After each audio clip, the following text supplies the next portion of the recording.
का टॉपिक है भारतीय मानसून। बच्चों, मानसून का प्रभाव उष्णकटिबंधीय क्षेत्रों में लगभग 20 डिग्री उत्तर एवं 20 डिग्री दक्षिण के बीच रहता है। अगर हम विषुवत वृत्त से 20 डिग्री उत्तरी ध्रुव की तरफ जाते हैं और विषुवत वृत्त से 20 डिग्री दक्षिणी ध्रुव की तरफ जाते हैं तो जो ये उष्णकटिबंधीय क्षेत्र है, यहीं पर मानसून का सबसे ज़्यादा प्रभाव रहता है।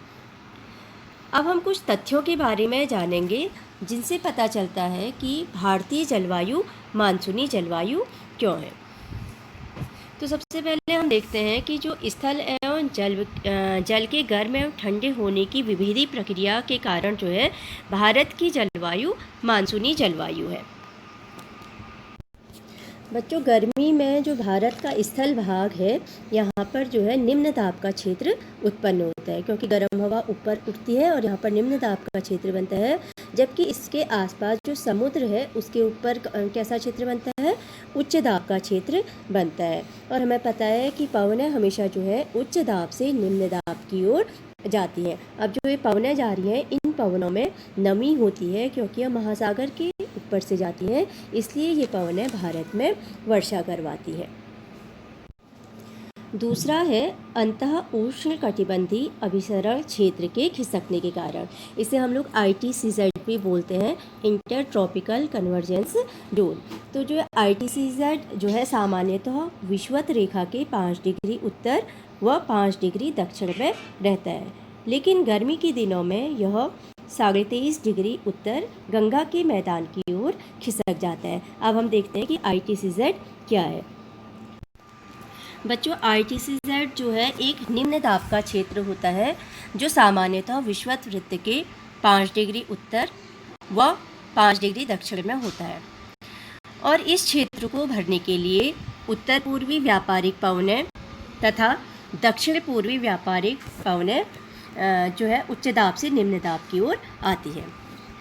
और जनवरी में क्योंकि यहाँ पर जो है सूर्य की लंबवत किरणें पड़ती है, इसलिए यहाँ पर ITCZ का क्षेत्र बनता है। अगर हम जनवरी में देखते हैं तो जनवरी में जो है सूर्य जो है मकर रेखा पर लंबवत चमकता है, और इसलिए जनवरी में जो है ITCZ का जो क्षेत्र है मकर रेखा पर स्थानांतरित हो जाता है। और वहीं अगर हम गर्मियों में देखें तो गर्मियों में जो है सूर्य कर्क रेखा पर लंबवत चमकता है, यानी कि 23.5 डिग्री अक्षांश के आसपास। तो ITCZ का क्षेत्र जो है कर्क रेखा पर स्थानांतरित हो जाता है। अब जो निम्न दाब का क्षेत्र पहले यहाँ पर बन रहा था वह अब यहाँ पर बन रहा है, और इस वजह से पवनें जो है भारत की ओर आएंगी। और इस वजह से हम कह सकते हैं कि जो ITCZ है, इसकी वजह से ITCZ के खिसकने की वजह से भारत की जलवायु में परिवर्तन होता है। और जो ये ITCZ है ये सूर्य की स्थिति के कारण खिसकता रहता है।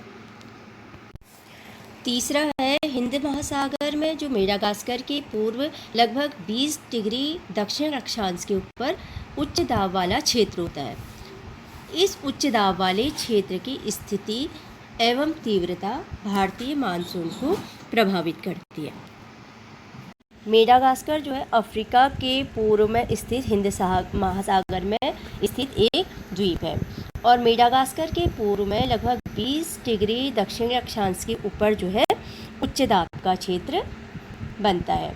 और ITCZ जो है अभी जो है कहाँ पर है? कर्क रेखा पर है, जहाँ पर कि निम्न दाब का क्षेत्र बनेगा। और पवनें हमेशा उच्च दाब से निम्न दाब की ओर जाती हैं।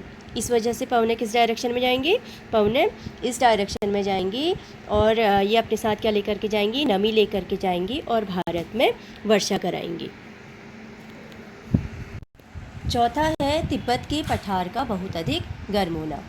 गर्मियों में तिब्बत का पठार बहुत अधिक गर्म हो जाता है, तो यहाँ पर निम्न दाब का क्षेत्र बन जाता है, तथा भारत के दक्षिण में जो महासागर है उसमें उच्च दाब का निर्माण होता है।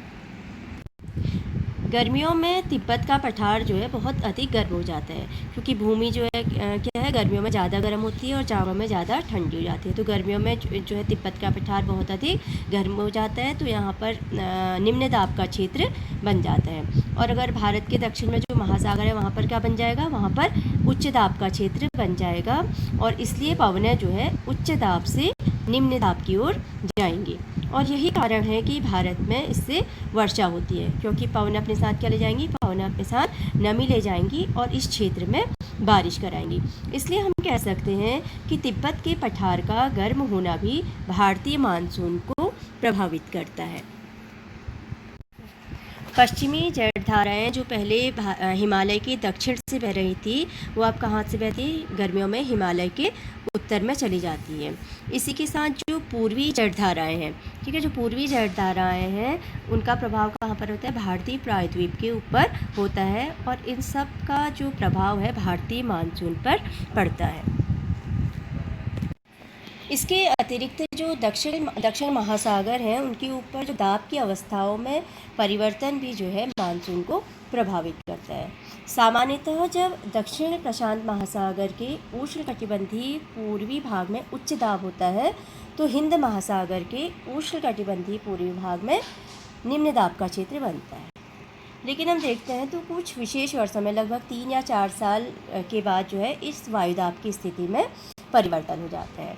तो फिर क्या हो जाता है, जो पूर्वी प्रशांत महासागर की तुलना के ऊपर हिंद महासागर की तुलना में निम्न दाब का क्षेत्र बनता है, ठीक है, यानी कि क्या हो गया, पोजीशन बिल्कुल अलग हो गई। और दाब की इन अवस्थाओं में इस नियतकालिक परिवर्तन को ही दक्षिण दोलन के नाम से जाना जाता है। बच्चों, इसके अतिरिक्त एक एल नीनो भी आपके में, एल नीनो जो है दक्षिण दोलन से ही जुड़ा एक लक्षण है। तो जो पेरू है दक्षिणी अमेरिका का एक तटीय देश है। पेरू के तट पर जो है समुद्र में ठंडी समुद्री जलधाराएं बहती हैं, लेकिन पेरू की ठंडी धारा के स्थान पर प्रत्येक 2 या 5 वर्ष के अंतराल में वहाँ पर गर्म जलधारा जो है पेरू के तट से होकर बहती है। और इस परिवर्तन को ठंडी गर्म धारा से गर्म जलधारा में जो परिवर्तन होता है 3 या 5 साल में, इस परिवर्तन को ही एल नीनो कहते हैं।